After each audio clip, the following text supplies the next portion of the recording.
When Orwell wrote about Big Brother in 1984, he was writing about a dystopian surveillance state tracking your every move.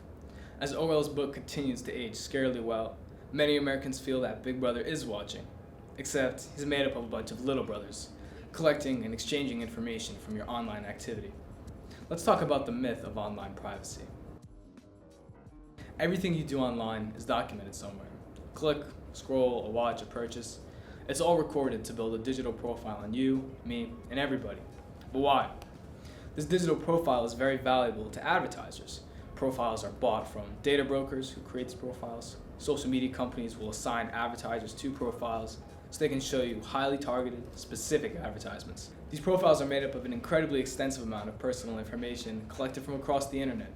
Names, emails, addresses, but also medical information, your network of close friends and family, and where you're most likely to shop. All this information is what makes targeted advertising possible and why it's exploded and seen everywhere. I don't think I'd like that because it's just feels like they're stealing my information just to try and sell me stuff. Based off of what I'm liking, it shows me like more of that. Or if I'm like shopping, I'm always getting more ads of stuff that like I've been like looking at on even other apps. And then it like translates onto the other ones all across my phone. To have targeted ads, however, requires all this data.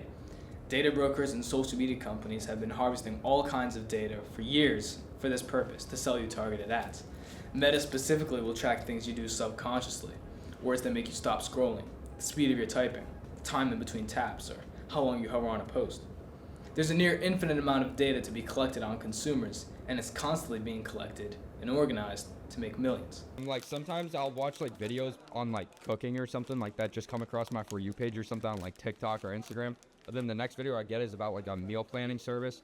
And I always think in my head, I'm like, damn, I feel like that's like very coincidental. Even though like come to learn, like it's not actually coincidental. No, I think like sometimes like I'll be on like TikTok or something, and then something that I like say, like in real life will like come up on TikTok or something like that. Oh yes, definitely. Like when I like look on the internet for golf things, like it transfers over to my Instagram and it promotes the same things. Kind of like your phone's listening to you. Yeah. For social media companies, this rigorous data collection is necessary to run their business. A large majority of their income comes from selling targeted ads. So when you hear about how social media is addictive, remember that they sell the most ads to the people who scroll the most, the addicts. This is a very intentional part of social media's business design, and their profits have therefore come at the cost of the mental health of their users, especially among us young people.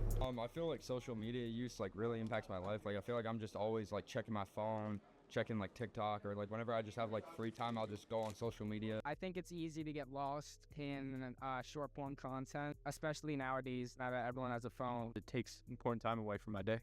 It's kind of like making me feel like self-conscious almost because I'm always comparing myself to other people online. Studies have found that adolescents who spend more than 3 hours per day on social media may be at heightened risk for mental health problems by amplifying our pre-existing vulnerabilities. It makes sense, right?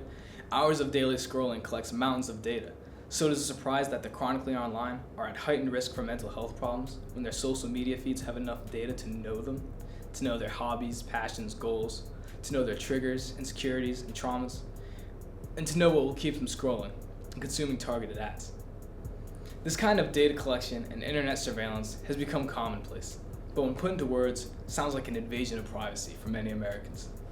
And yeah, targeting hyper-specific ads requires hyper-specific information, and outdated privacy laws have not kept up with the rapid expansion of the data collection industry, especially since legislative change is being actively prevented.